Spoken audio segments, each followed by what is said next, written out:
15 তারিখ হবে, প্রার্থী আছে। বাংলাদেশ ইসলামী ছাত্র সেনা পটিয়া উপজেলা পরিষদ শাখার ব্যবস্থাপনায় অর্গানাইজেশনাল এক্সিলেন্স সামিট ও সেনানী স্পোর্টস কার্নিভাল 2026 পুরস্কার বিতরণী অনুষ্ঠান সম্পন্নই তাকলে বলো মোমবাতি, আরো জোরে মোমবাতি। জানুয়ারি 30 তারিখ শুক্রবার Sila Shah market NRB play জোনত ছাত্রনেতা মোহাম্মদ আমিনুল্লাহর সভাপতিত্বে এই পুরস্কার বিতরণী অনুষ্ঠান সম্পন্ন হয়। উক্ত অনুষ্ঠানত প্রধান অতিথি বৃহত্তর সুন্নি জোট সমর্থিত বাংলাদেশ ইসলামী ফ্রন্ট মনোনীত মোমবাতি মার্কার প্রার্থী সৈয়দ ইয়ার মোহাম্মদ পেয়ারো।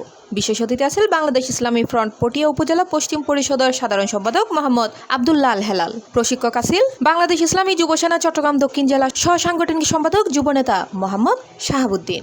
প্রধান বক্তা আছেন বাংলাদেশ ইসলামী ছাত্র সেনা চট্টগ্রাম দক্ষিণ জেলার অর্থ সম্পাদক ছাত্রনেতা মোহাম্মদ শহীদ রেজা। সাদা পাঞ্জাবিতে কালো দাগ আমরা লাগাইতে দিব না। আমরা সবসময় এই যে এখন অনেকে নির্বাচন প্রচারণা করতেছে, অল্প টাকায় আমরা কি করি, অন্য প্রার্থীর কাছে আমাদের এই বিবেক চুগুন কি করি, বিক্রি করে দিই।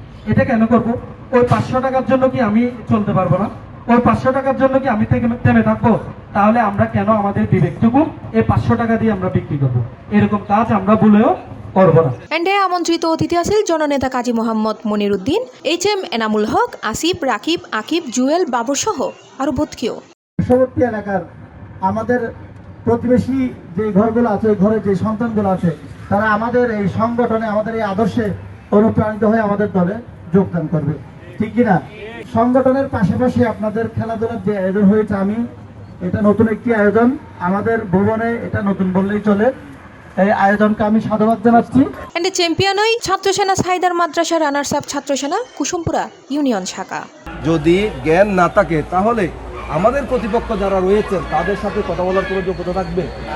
একজন বিতর্কীকে বিতর্কের যে একটা সূক্ষ্ম বিষয়, সেটা হচ্ছে তাকে অন্যজনের কাছে যে মেসেজটা দেবে সে বিষয়ে কি থাকতে হবে, সূক্ষ্ম জ্ঞান থাকতে হবে। C+ TV Chittagong.